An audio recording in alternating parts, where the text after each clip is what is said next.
Hello everyone. As you all know कि recently IBPS PO और clerical में जो कैंडिडेट सेलेक्ट हुए हैं उन लोगों का डॉक्यूमेंट वेरिफिकेशन के लिए मेल आना स्टार्ट हो गया है और बहुत सारे लोगों का डॉक्यूमेंट वेरिफिकेशन चल रहा है। तो जिन भी लोगों का भी डॉक्यूमेंट वेरिफिकेशन पेंडिंग है उन सारे लोगों को बहुत सारे क्वेरीज थे और उन्होंने बहुत सारे लोगों ने कमेंट्स किया है डिफरेंट डिफरेंट क्वेरीज अपने, और सभी के कमेंट्स का जो रिप्लाई कर पाना individually that is not possible for me because I am already working. तो सुबह से शाम तक मेरी ऑफिस रहती है, तो सारे कमेंट्स का आंसर कर पाना individually that is impossible for me. तो मैंने सोचा कि एक वीडियो बना दूं और उस वीडियो में वो सारे कमेंट्स को मैं कवर करूं, और इस वीडियो में हम वो सारे कमेंट्स को देखेंगे और वो सारे कमेंट्स के आंसर देखेंगे और कुछ अपने तरफ से और जो भी पॉसिबल क्वेरीज हो सकती है स्टूडेंट्स के माइंड में वो हम देखेंगे। तो सबसे पहले बात करते हैं कि लोग की सबसे ये कंसर्न है कि सेंट्रल बैंक ऑफ इंडिया जो है वो पीओ के लिए कब ज्वाइनिंग देगा, कब वो डीवी के लिए मेल भेजेगा। तो सेंट्रल बैंक ऑफ इंडिया के साथ अभी ये इशू है कि सेंट्रल बैंक में अभी डिपार्टमेंटल जो एग्जाम्स हुए हैं प्रमोशंस के या जो भी कुछ एग्जाम्स हुए हैं इंटरनल एग्जाम, उनका रिजल्ट आना अभी पेंडिंग है। तो उनका जो रिजल्ट आना है वो 31 मार्च को रिजल्ट पब्लिश होगा। तो आई होप कि by the end of March वो लोग डीवी के लिए मेल कर दें या ऑफर लेटर भेज दें और अप्रैल से वो लोग पीओ का ट्रेनिंग करवा लें, और क्लरिकल का आई थिंक कि पीओ के होने के बाद ही होगा। फिर सेकंड डाउट ये है कि ये जो बोल रहे हैं कि विकलांग व्यक्ति का मेडिकल कहाँ होता है, तो मेडिकल के रिगार्डिंग और भी कंसर्न है। तो मेडिकल के रिगार्डिंग जो इशू है, डिफरेंट डिफरेंट बैंक्स का जो मेडिकल का प्रोसेस है वो डिफरेंट है। कुछ बैंक्स क्या करती है, वो बोलती है कि आपको मेडिकल फिटनेस सर्टिफिकेट बनवा कर लाना है एट योर एक्सपेंस। ठीक है, मेडिकल फिटनेस सर्टिफिकेट बनवा कर आपको लाना है। ठीक है, वो भी किससे बनवाना है आपको? सिविल सर्जन से। सिविल सर्जन या असिस्टेंट सिविल सर्जन, उससे ऊपर के लेवल के जो होंगे या इक्विवेलेंट होंगे असिस्टेंट सिविल सर्जन, या उससे ऊपर के लेवल के जो भी मेडिकल ऑफिसर रहेंगे उससे आपको मेडिकल फिटनेस सर्टिफिकेट बनवाना होता है। तो मेडिकल के रिगार्डिंग जो भी कन्फ्यूजन है, कुछ बैंक्स क्या बोलेगी कि आपको मेडिकल फिटनेस बनवाना है सिविल सर्जन से, तो आपको सिर्फ गवर्नमेंट हॉस्पिटल से ही मेडिकल बनवाना होगा। फिर तक गवर्नमेंट हॉस्पिटल से मेडिकल फिटनेस करवा करके सिविल सर्जन का उस पर साइन लगेगा। और कुछ बैंक्स क्या करती है कि वो खुद से मेडिकल करवाती है, वो खुद से आपको मेल भेजेगी मेडिकल के रिगार्डिंग। जैसे कि Bank of Baroda, bank of Baroda क्या करती है, वो उसको मेडिकल फिटनेस सर्टिफिकेट नहीं चाहिए। बैंक ऑफ बड़ौदा क्या करता है कि खुद एक आपको बुलाता है कि इस दिन आपका मेडिकल होगा और आपको दे दिया जाता है ये रीजन, उस रीजन में आपको रिपोर्ट करना होता है, वहाँ पे आपका मेडिकल करवाते हैं वो लोग। मेडिकल का जो फीस होगा वो आपको बेयर करना पड़ेगा।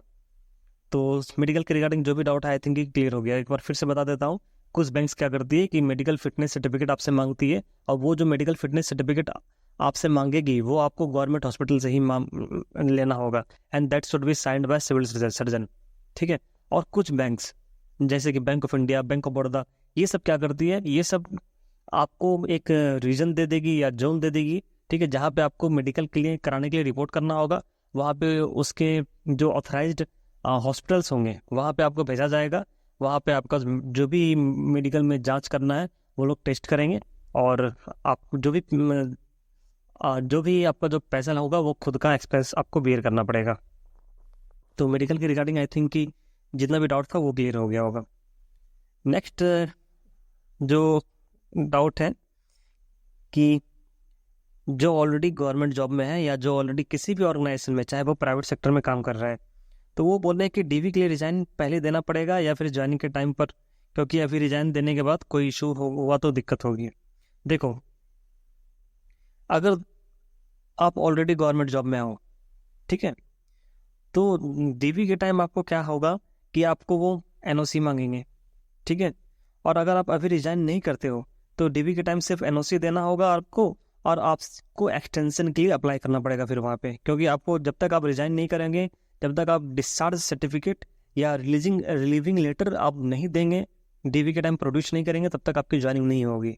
ठीक है, तो आपको क्या करना है, अगर आप अभी रिजाइन नहीं करते हो तो आप डीवी करवा लो, एनओसी लेकर के जाओ, डीवी करवा लो, और डीवी के टाइम क्या करो, एक्सटेंशन मांग लो। ठीक है, एक्सटेंशन मांग लो उससे, जितना भी आपको 2 से 3 महीने का एक्सटेंशन आपको मिल जाता है। ठीक है। और अगर अभी आप रिजाइन कर देंगे, ठीक है, और वो डिपार्टमेंट वाले आपका एक्सेप्ट नहीं किए till the time of DV, तो भी आप एक्सटेंशन ले सकते हो जा करके, ठीक है। तो आई थिंक कि ये डाउट क्लियर हो गया होगा। और डाउट क्या होता है कि जो रिजाइन ऑलरेडी कर चुके हैं, ठीक है, तो जो ऑलरेडी रिजाइन कर चुके हैं उनके पास तो रिलीविंग लेटर होगा ही, रिलीविंग लेटर होगा या डिस्चार्ज सर्टिफिकेट जिसको बोलें, ठीक है, रिलीविंग लेटर या डिस्चार्ज सर्टिफिकेट आपको प्रोड्यूस करना ही पड़ेगा डेली के टाइम, ठीक है।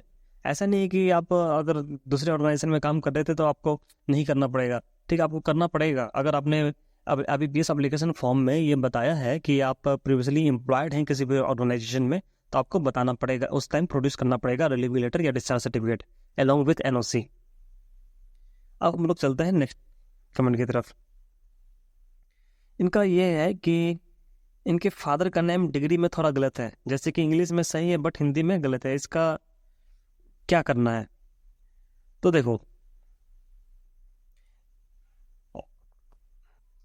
देखो ये ज़्यादा इशू नहीं होना चाहिए, लेकिन फॉर द सेफ साइड आप अगर चाहें तो एक एफिडेविट बनवा सकते हैं, ठीक है। एक एफिडेविट आप बनवा लीजिए, ज़्यादा खर्च नहीं होगा, 200 से 300 रुपये में एफिडेविट बन जाता है, ठीक है। तो एक एफिडेविट बनवा लीजिए, आपको जो एडवोकेट है वो बता देंगे क्या क्या क्लाउज लिखवाना है एफिडेविट में, ठीक है, ये हो जाएगा। लेकिन ये कोई ज़्यादा इशू नहीं होना चाहिए, but for the safe side और आपके मन के सेटिस्फैक्शन के लिए आप एक एफिडेविट बनवा लो। नेक्स्ट क्वेश्चन है कि इनके पास प्रोविजनल डिग्री सर्टिफिकेट है बैचलर का, तो क्या फाइनल डिग्री जो है वो प्रोड्यूस करना ज़रूरी है? तो देखो अगर तुम्हारे पास फाइनल डिग्री सर्टिफिकेट आ जाता है, ठीक है, till the time of DV, तो प्रोड्यूस कर दो, ठीक है, अदरवाइज कोई इशू नहीं होगा, प्रोविजनल डिग्री जो है वो एक्सेप्टेबल है। हो सकता है वो लोग डिमांड कर दें कि ओरिजिनल चाहिए उसे, तो उससे टाइम लेकर के आप बाद में भी दे सकते हो, ये कोई बड़ा इशू नहीं है, ठीक है।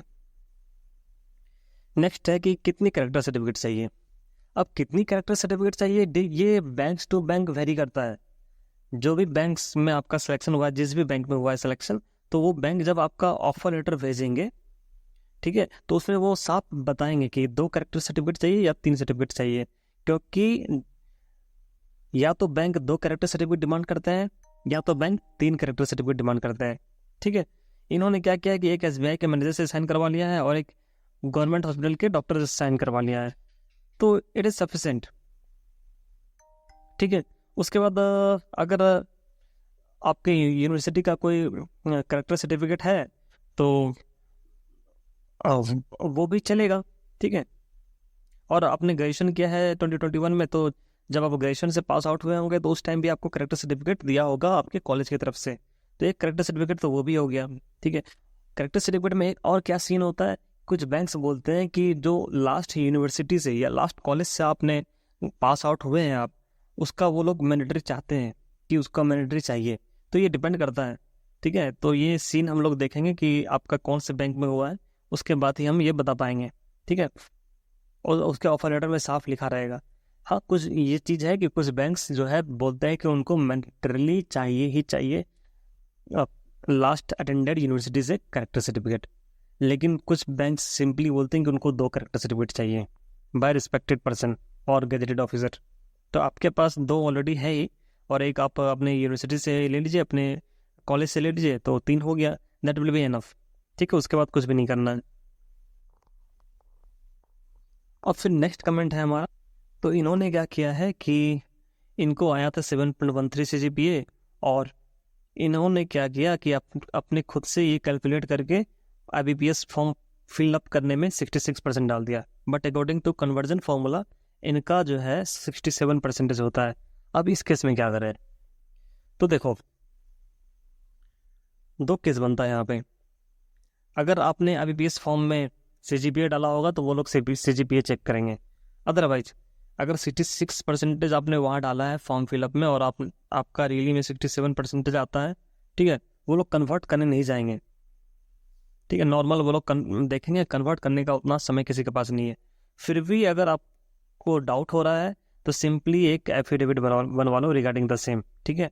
ये एफिडेविट बनवा लो, बस इसको प्रोड्यूस मत करना है that time of DV. Produce कब तभी करना जब किसी भी तरीके का दिक्कत होगा, ठीक है। हालांकि वो लोग दिक्कत नहीं करेंगे, ये कोई बड़ा इशू नहीं है, ठीक है, क्योंकि आपको CGPA दिया हुआ है, कन्वर्जन में 1-2% आगे पीछे होता रहता है, ठीक है, तो that is not a big issue. और फिर भी अपने सेटिस्फेक्शन के लिए आप एक एफिडेविट बनवा सकते हैं, ठीक है। करेक्टर सर्टिफिकेट की बात, करेक्टर सर्टिफिकेट अभी हम जो बोले कि आपने जो लास्ट अटेंडेड यूनिवर्सिटी था आपका, वहाँ का आपका करेक्टर सर्टिफिकेट एक है, तो अगर वो लोग डिमांड करते हैं तो वो देना, अदरवाइज 2 करेक्टर सर्टिफिकेट जो है अभी निकलवा लो, ठीक है। देखिए ये इनका कमेंट है कि इनके मदर के नेम में थोड़ा स्पेलिंग मिस्टेक है, तो ये माइनर प्रॉब्लम है, ठीक है। और डेट ऑफ बर्थ मदर के, तो वो लोग माँ का डेट ऑफ बर्थ वगैरह नहीं देखते हैं डीवी में। डीवी में इतना समय नहीं होता है किसी के पास, ठीक है। और फॉर द सेफ साइड आप एफिडेविट जो है वो रख लें अपने साथ में। और आप बोल रहे हैं कि आर्मी के थ्रू एफिडेविट चल जाएगा, तो बिल्कुल चल जाएगा। और फॉर द सेफ साइड आप एडवोकेट से भी एक एफिडेविट बनवा लीजिए, ठीक है, नोटराइज्ड एफिडेविट। मेडिकल सर्टिफिकेट की बात करें तो ये बैंक टू बैंक डिपेंड करता है, ठीक है। और हाँ, ये बोल रहे हैं कि डिस्ट्रिक्ट हॉस्पिटल से या किसी भी नियर बाय गवर्नमेंट हॉस्पिटल से, तो आप किसी भी गवर्नमेंट हॉस्पिटल से बनवा सकते हैं मेडिकल सर्टिफिकेट। जरूरी नहीं है कि डिस्ट्रिक्ट हॉस्पिटल से ही बनवाना है, बशर्ते कि साइन आपका असिस्टेंट सिविल सर्जन या civil surgeon, assistant civil surgeon की इक्विवेलेंट रैंक या उससे ऊपर वाले रैंक के मेडिकल ऑफिसर से होना चाहिए। फिर है कि इनका जो EWS सर्टिफिकेट है, वो इनका कहना है कि कौन सी ईयर का लगेगा। आपने फॉर्म फिलअप किया था 25-26 का, तो ऑब्वियस सी बात है 25-26 का EWS सर्टिफिकेट लगेगा। Union bank of India, union bank of India ने अभी PO को भी मेल नहीं भेजा है, तो क्लरिकल को तो मेल बाद में ही भेजा आएगा, ठीक है, तो आपको अभी थोड़ा वेट करना है। फिर पंजाब एंड सिंध बैंक का भी वही कंडीशन है। एक बहुत इंपॉर्टेंट ये है कि ये बहुत इंपॉर्टेंट बात है कि इनकी डिग्री जो है वो BSc फिजिकल साइंस है, और एप्लीकेशन में इन्होंने BSc केमिस्ट्री लिख दिया था। तो ये मेरा सवाल है कि ऐसा कोई कैसे कर सकता है यार, कि एप्लीकेशन में केमिस्ट्री लिख दिया और आपका ग्रेजुएशन में फिजिकल साइंस है। ये तो इशू क्रिएट करेगा ये चीज़, ठीक है, ये चीज़ इशू क्रिएट कर सकता है। तो इसके लिए क्या करें आप, अगर ये चीज़ इशू कर रहा है तो इसके लिए क्या करें। तो इसके लिए एक ही है कि आप एक कोर्ट एफिडेविट बनवा लो, ठीक है, कोर्ट एफिडेविट बनवा लो, ठीक है, दैट विल बी सफिशिएंट। हालांकि ये इशू है, ठीक है। कैनरा बैंक का जो PO का जो भी डॉक्यूमेंट वेरिफिकेशन प्रोसेस है, जो भी फॉर्म फिलअप करना है, वो ऑलरेडी मैंने वीडियो बना के रखा है। आपको सिर्फ मेरे चैनल पे प्ले लिस्ट में जाना है, वहाँ पे कैनरा बैंक का DV प्रोसेस देखना है, ठीक है। और अभी कैनरा बैंक के क्लरिकल का तो ऑफर लेटर आया नहीं है, तो क्लरिकल का तो बता नहीं सकते हैं, बट मोर और लेस जो है होना सेम ही है प्रोसेस। PNB का भी अभी समय लगेगा। सेंट्रल बैंक के बारे में तो बता दिया। मेडिकल टेस्ट बैंक वाले बताएंगे कि इस हॉस्पिटल से करना, और ये हम अपने हिसाब से कोई भी हॉस्पिटल जाकर मेडिकल टेस्ट करवा सकते हैं, ऐसा नहीं है। मैंने पहले भी बताया कि 2 केस बनेगा, या तो वो आपको बोलेंगे कि मेडिकल फिटनेस सर्टिफिकेट चाहिए। अगर मेडिकल फिटनेस सर्टिफिकेट चाहिए तो वो गवर्नमेंट हॉस्पिटल से ही बनवाना पड़ेगा, and that should be signed by assistant civil surgeon और medical officer of the rank above assistant civil surgeon, ठीक है। और हाँ, अपने मन से आप किसी भी हॉस्पिटल में जाकर मेडिकल टेस्ट नहीं करवा सकते हैं। दूसरा केस ये होगा कि आपको वो बताएंगे कि इस यहाँ पर रिपोर्ट करना है, इस रीजन में रिपोर्ट करना है, और वो लोग मेडिकल खुद से करवाएंगे, but the expense you will have to pay. PNB में अभी समय है। नो, अब इनका देखते हैं। देखो भाई, आपने क्या किया कि रोल नंबर या रजिस्ट्रेशन नंबर नहीं डाला, तो रोल नंबर रजिस्ट्रेशन नंबर तो ऑलरेडी ऑफर लेटर में होता ही है, तो आपने जब ऑफर लेटर भेज ही दिया है तो कोई that is not a big issue. और आप बोल रहे हैं कि ऑफर लेटर में डेट डालने वाले ऑप्शन में डेट नहीं डाली, that is not a big deal, ठीक है, रेस्ट एश्योर्ड। इनका डाउट है कि DV के लिए 10th मार्कशीट ओरिजिनल लगेगा या पासिंग सर्टिफिकेट भी चलेगा। देखो भाई, कि DV के लिए जो है मार्कशीट भी चाहिए और सर्टिफिकेट भी चाहिए। अगर आपका ओरिजिनल गुम हो गया है तो आप ओरिजिनल निकलवा लें, क्योंकि आपके पास अभी सफिशिएंट टाइम है। इनका डाउट ये है कि कॉलेज नेम है दीनदयाल उपाध्याय गोरखपुर यूनिवर्सिटी, गोरखपुर, और शॉर्टकट में DD यूनिवर्सिटी गोरखपुर। तो ये कोई बड़ा इशू नहीं है, ठीक है। इतना अंडरस्टैंडिंग सभी के पास होता है। जो DV कर रहे होते हैं ना, वो बैंक एम्प्लॉय ही होते हैं, कोई बाहर से लोग नहीं आते हैं DV करने के लिए, ठीक है।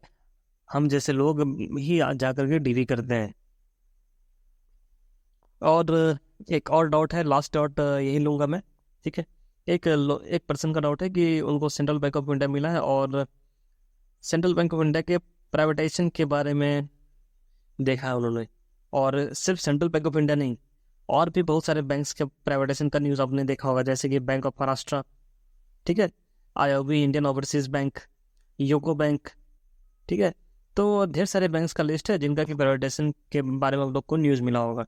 तो सबसे इम्पोर्टेंट बात कि जब मैंने बैंक ज्वाइन किया था आज से 4 साल पहले, ठीक है, उस टाइम भी और इनफैक्ट उससे 2 से 3 साल पहले भी प्राइवेटाइजेशन का न्यूज़ सर्कुलेट हो रहा था इन सारे बैंक्स का। तो ये प्राइवेटाइजेशन तो ना तो आज तक हुआ है और ना कभी आई थिंक कि होगा। हाँ, एक चीज़ हो सकता है कि मर्जर भले ही हो सकता है, लेकिन प्राइवेटाइजेशन नहीं हो सकता, क्योंकि ये सब बैंक्स जो है ये सब बड़े बैंक्स हैं, छोटे बैंक्स नहीं है। हाँ, बिजनेस के हिसाब से छोटा है ये लोग, ठीक है, लेकिन गवर्नमेंट का इसमें स्टेक बहुत ज़्यादा है, ठीक है। जैसे कि सेंट्रल बैंक ऑफ इंडिया में 93% स्टेक है, ठीक है। तो इन सारे बैंक्स में स्टेक ज़्यादा है, इस वजह से प्राइवेटाइजेशन होने का चांस तो 0 है इन सारे बैंक्स का। तो ये सारा जो फियर है दिमाग से निकाल दीजिए। और हाँ, अगर प्राइवेटाइजेशन आपको लगता है कि प्राइवेटाइजेशन होगा, ठीक है, तो बैंक ज्वाइन करने के बाद आप गवर्नमेंट एग्जाम्स की प्रिपरेशन कीजिए, ठीक है। तो इस वीडियो में हम लोग इतना ही कमेंट जो कवर कर पाएँ, और अगर फर्दर कोई डाउट है तो आप लोग कमेंट कीजिए, ठीक है। और जो मेरा नेक्स्ट वीडियो होगा वो रिगार्डिंग होगा police verification in bank of Maharashtra. ये बहुत बड़ा इशू बना हुआ है स्टूडेंट्स के लिए कि पुलिस वेरिफिकेशन के लिए क्या करना है। तो इसके लिए सेपरेट वीडियो बनेगा मेरा, और उसके लिए आप लोग सब्सक्राइब करके रखिए चैनल को। और ये जो अगर अच्छा लगा आपको ये वीडियो तो लाइक कीजिए, ठीक है।